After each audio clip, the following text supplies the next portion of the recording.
اللہ تعالیٰ جل شانہ نے ارشاد فرمایا والذین اذا انفقوا لم یسرفوا ولم یقتروا وکان بین ذلک قواما، کہ یہ لوگ جن کی نشانی اللہ بیان فرماتا ہے جو اللہ کے بندے ہیں، عباد الرحمن ہیں، ارشاد فرماتا جب وہ خرچ کرتے ہیں تو پھر فضول خرچی نہیں کرتے اور بخل بھی نہیں کرتے، اور اس کے جو درمیان والا راستہ ہے اسی راستے کو اپناتے ہیں۔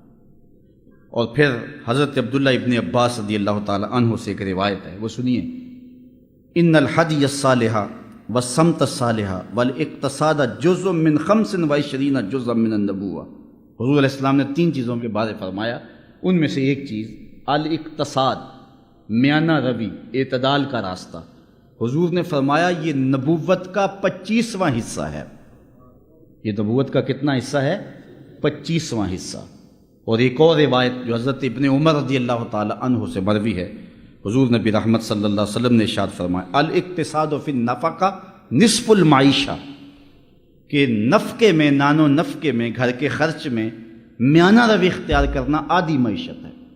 جو بندہ میانہ روی اختیار کرتا ہے کبھی کنگال نہیں ہوگا۔ آج کنگال ہم کیوں ہوتے ہیں، پریشانیاں کیوں ہیں؟ اس لیے کہ ہم میانہ روی نہیں کرتے۔ شادیوں پہ جو بے تحاشا ہم خرچ کرتے ہیں اور دیگر معاملات میں جو کچھ ہم کرتے ہیں، اس کے نتیجے کے اندر مقروض ہو کے بیٹھ جاتے ہیں۔ اور ایک امیر آدمی اس کے اخراجات اس اعتبار سے ہیں، ایک غریب آدمی بھی 2-3 لاکھ میں شادی کرتا ہے اور امیر آدمی جو ہے 25-30 لاکھ میں کرتا ہے۔ معاملہ تو وہیں آ گیا، مصیبت بنی ہوئی ہے۔ تجاوز کیا حد سے، اعتدال کے راستے کو چھوڑا تو مصیبت بن گئی۔ تو اس لیے حضور علیہ السلام کا یہ فرمان انسانی زندگی میں اتنی روشنی دیتا ہے، اتنے اجالے بانٹتا ہے کہ زندگی کے ڈھب اور سلیقے سے سیکھے جا سکتے ہیں۔ اب سنیے حضور کا فرمان الاقتصاد فی النفقہ نصف المعیشہ، یہ آدھی معیشت ہے۔